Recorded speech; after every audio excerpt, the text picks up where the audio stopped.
नमस्कार बच्चों, कक्षा 10वीं। बच्चों आज हम दो ऐसे करेंगे। एक तो करेंगे श्रम का महत्व और दूसरा है समय का उपयोग। पहले हम श्रम का महत्व करते हैं। उसके देखिए मुख्य बिंदु क्या क्या है जो आपको पेपर में दिए होते हैं, उन्हीं को आपको विस्तार से लिखना होता है। श्रम की इच्छा पूर्ति का साधन। दूसरा, श्रम ही सुख का आधार है। श्रम के कुछ उदाहरण: परिश्रम और भाग्य, जीवन में सफलता, उपसंहार।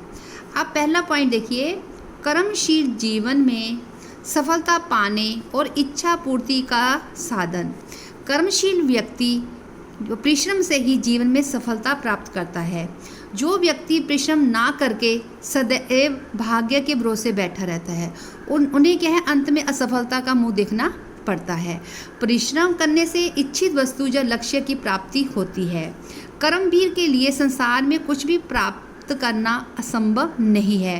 वह तो दशरथ माझी की तरह पर्वतों को काटकर सड़कें बना सकता है, उफनती नदियों पर पुल बनाकर उन्हें सहज ही पार कर सकता है।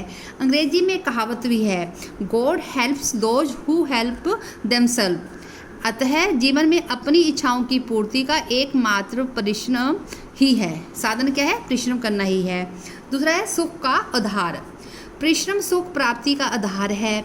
जीवन का सच्चा सुख और शांति मनुष्य को अपने परिश्रम से ही प्राप्त होती है। जब परिश्रम का फल उसके सम्मुख आता है तब उसका हृदय प्रसन्नता से उछलने लगता है। इससे उसे आत्म अभिमान तथा आत्म गौरव की अनुभूति होती है। परिश्रमी व्यक्ति परिश्रम करते समय ही सुखानुभूति करता है। परिश्रम ना करने वाले व्यक्ति को अंततः दुखी और परेशान होना पड़ता है। परिश्रमी व्यक्ति परम उन्मुखी नहीं होता। परिश्रम का फल सदा मीठा होता है और सुखद होता है। आगे देखिए तीसरा बिंदु क्या है, परिश्रम द्वारा सफलता प्राप्ति के कुछ उदाहरण। परिश्रमी व्यक्तियों और जीवों का सभी लेखकों ने गुणगान किया है। कविवर सुमित्रानंद पंत ने चींटी का उदाहरण देकर श्रम की महिमा को प्रतिपादित किया है। वह श्रम करके अपने जीवन को सुखी बनाती है। वह एक एक क्षण एकत्रित करती है, घर का निर्माण करती है और विपत्ति काल के लिए भोजन का संग्रह करके रखती है। परिश्रम करने वाले व्यक्तियों के बारे में कहा गया है, पर्वतों को काट कर सड़कें बना देते हैं वे। पर्वतों को काट कर वे सड़कें बना देते हैं वे। सैकड़ों मरुभूमि में नदियां बहा देते हैं वे। आप देखिए परिश्रम और भाग्य। परिश्रम करने वाला भाग्य के भरोसे नहीं बैठता। अकर्मण्य व्यक्ति ही भाग्य के भरोसे रहता है। भाग्य के भरोसे रहने वाले व्यक्ति को अंततः पछताना पड़ता है। इसलिए हरिओद जी ने कहा है, देख कर बाधा विविध बहुविघ्न घबराते नहीं, रह भरोसे भाग्य के दुख भोग पछताते नहीं। भाग्य के भरोसे रहने वाले व्यक्ति हमेशा दैव दैव पुकारा करते हैं। उनका गुरु मंत्र होता है, अजगर करे ना चाकरी, पंछी करे ना काम, दास मलुका कह गए सबके दाता राम।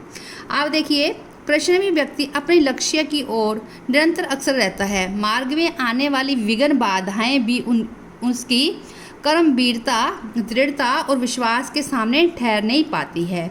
सफलता उसके चरण चूमती है। बिना परिश्रम के तो थाल में रखी रोटी का ग्रास भी मुंह में नहीं जाता है। आगे भर्तृहरि जी ने कहा था, उदोगिनम पुरुषाम सिद्धम उपयति, लक्ष्मी देवेन देयति का पुरुषा वदंती, देव निहते करुपोषतम अक्षत्यम जतने कृते यदि न सिद्ध्यंती को अत्र दोष है। परिश्रम और प्रगति का संबंध। परिश्रम से मनुष्य को जीवन में सफलता मिलती है। वह उन्नति प्रगति की सीढ़ियाँ जाता है। फलस्वरूप उसे यश और धन दोनों प्राप्त होते हैं। परिश्रम से धन उपार्जन तो हो ही जाता है, यश भी मिलता है। इतिहास साक्षी है कि अनेक ऐसे व्यक्ति हुए हैं जो परिश्रम के बल पर ही महापुरुष बने और देश जाति का पथ प्रस्तुत किया है। यदि हम चाहते कि अपने देश की जाति की ओर अपनी उन्नति करे तो ये आवश्यक है कि हमें परिश्रमी बनना होगा।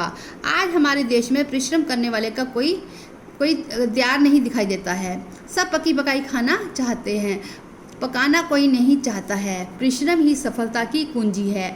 अतः हमें आलस्य, भाग्यवत, निष्क्रियता, अक्रम्यता को छोड़कर पुरुषार्थ को अपनाना होगा, क्योंकि परिश्रम ही जीवन है, आलस्य मरण है। आलस्य से ही मनुष्य नाम शिरोस्त महान रिपु। आलस्य ही मनुष्य के का शरीर का महान शत्रु है। ठीक है ना। ना उपस्थिति बंधु कृत्वा ना नावसिद्धि, इसलिए व्यक्ति को क्या है, परिश्रम करना ही चाहिए। अब बच्चों पहला हो गया। दूसरा जो है निबंध है वो समय का सदुपयोग। अब समय का सदुपयोग में है पहले भूमिका, फिर सफलता का मंत्र, समय नियोजन, समय का दुरुपयोग करने वालों को हानि, फिर निष्कर्ष। अब देखिए भूमिका क्या है। समय अनंत है, निरंतर गतिशील है, वह सरपट भागा जा रहा है।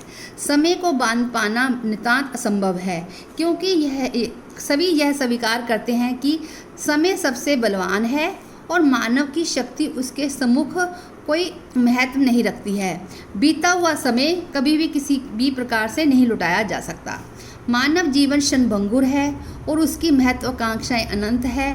मानव अपने अल्प जीवन काल में अपनी सभी इच्छाओं की पूर्ति नहीं कर सकता है।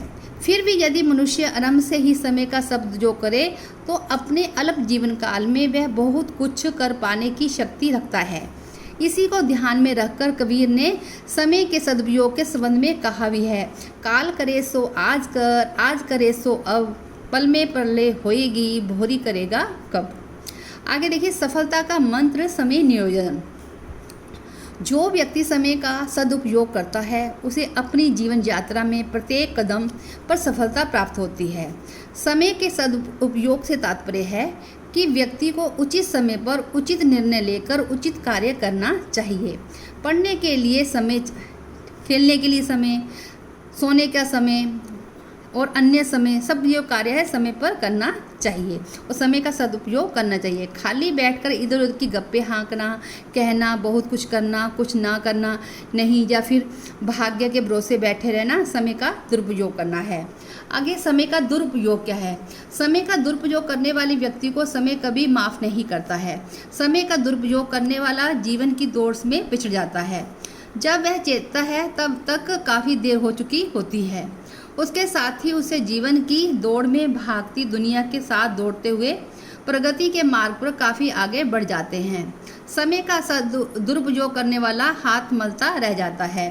जो व्यक्ति समय का सदुपयोग नहीं करते, समय के महत्व को नहीं समझते, आलस्य बस आक्रम्य बनकर बेकार पड़े रहते हैं। खाली पड़े व्यक्ति को बुराई शैतानी के अतिरिक्त कुछ नहीं सूझता और ये बुराइयां व्यक्ति में एक बार घर कर जाए तो उसे कुछ भी करने योग्य नहीं छोड़ती है।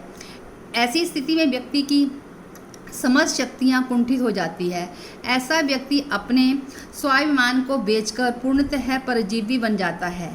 इसके बाद यदि व्यक्ति सचेत हुआ भी तो कोई लाभ नहीं होगा, क्योंकि का बरखा जब कृषि सुखाने, समय चूकी पुनि का बचताने।